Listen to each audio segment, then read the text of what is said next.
Assalamualaikum warahmatullahi wabarakatuh, sahabat YouTube semuanya, sahabat Matahari dari Barat. Apa kabar kalian semua? Mudah-mudahan senantiasa sehat, selalu bahagia dengan keluarga dan banyak rezeki. Amin.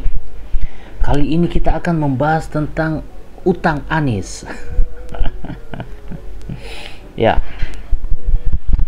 Kenapa kita perlu membahas utang Anies? Karena ini sangat blunder ya.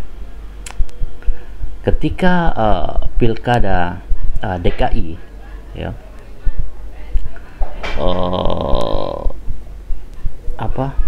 santer isu tentang utang Anies pasca Anies jadi gubernur ya. Jadi menjelang Anies untuk maju pilpres ya. Jadi bola panas tentang utang Anies ini pertama kali dibuka oleh Erwin Aksa di acara Akbar Faisal Unsensor ya. Kemudian dilanjutkan lagi oleh Gus Romi di acara Total Politik ya. Nah, di situ dijelaskan bahwa Pak Anies ini untuk biaya pilkada DKI itu ngutang sebesar 50 miliar. Nah, terus nanti kita bisa cari sendiri beritanya ya. Nah, terus akhirnya Anies ini mengklarifikasi tentang utang-utang tersebut kalau tidak salah itu di acaranya Mata Najwa ya. Pak Anies ini menjelaskan, memang saya ngutang ya, tapi saya punya perjanjian dengan orang yang memberikan utang ya. Jadi perjanjiannya begini, kalau misalnya beliau lolos jadi gubernur, maka utang itu dianggap lunas ya. Tapi kalau beliau tidak lolos, maka beliau akan bayar utang itu. Ini kan hal yang lucu ya. Kalau tidak lolos, bagaimana dia bisa dapat duit untuk bayar utang tersebut? Nah, kalau lolos, pasti dia punya duit dong ya kan, karena punya gaji, punya tunjangan segala macam untuk bayar utang tersebut. Tapi lucunya, kalau lolos utang itu dianggap lunas. Tapi kalau tidak lolos, utang itu akan dibayarkan. Kan ini kan lucu ya. Logika kita diobok-obok di sini. Apakah benar utang kalau misalnya lolos jadi gubernur itu utangnya lunas ya kan, diputihkan? Mungkin ya diputihkan, tapi yang ngasih pinjaman ini dikasih proyek Aibon.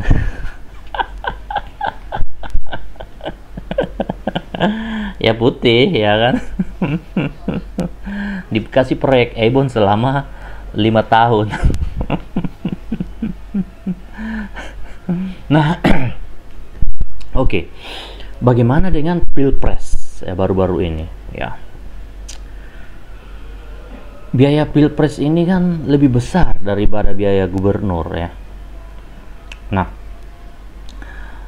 dalam acara Mata Najwa juga kalau tidak salah itu Ridwan Kamil pernah mengungkapkan bahwa biaya untuk nyapres itu berkisar sekitar 8 triliun. Kalau Pak Hari Hamzah mengatakan 5 triliun lebih. Nah, kan Pak Anies ini kan nyapres ya, otomatis butuh dana segitu. Apakah Anies selama menjabat gubernur bisa mengumpulkan uang segitu? Saya kira enggak ya. Kalau kita hitung-hitung dari tunjangan, dari tanda tangan, dari gaji, ya enggak mungkin lah bisa mengumpulkan kekayaan 1 triliun ya kan, kecuali kalau pintar markup anggaran ya, kecuali kalau pintar markup anggaran ya kan. Kalau tidak pintar ya enggak mungkin ya kan.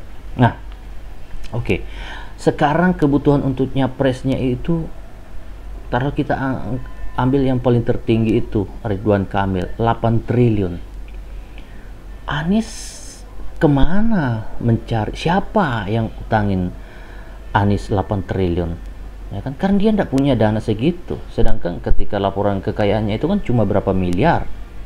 Nah, tapi beliau maju jadi capres, artinya beliau punya dana segitu, berarti ada yang utangin. Ya, Berarti ada yang utangi kalau pernyataannya Fahri Hamzah dan Ridwan Kamil ini benar. Nah, pernyataannya sekarang, Anies ini kan tidak lolos jadi presiden berdasarkan perhitungan cepat ya, dan real count KPU sekarang yang sudah mencapai 80% ya kan. Nah, apa nggak stres Anies hari ini? Kenapa? Dia pasti akan dikejar-kejar utang sebesar 5-8 triliun.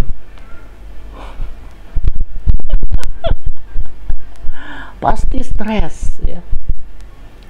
Pasti stres. Mungkin begitu juga dengan Pak Ganjar.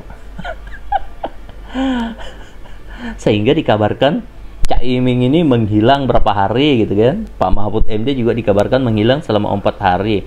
Muncul-munculnya Pak Mahfud tiba-tiba ingin membentuk tim untuk menggugat pemilu, menuntut pemilu diadakan ulang. Ya kan lucu ya. Kalau misalnya Pak Ganjar pun ternyata ngutang ya kan, wah pasti stres banget ya kan. Mungkin rambut beliau akan berubah menjadi merah menyala, bukan putih lagi.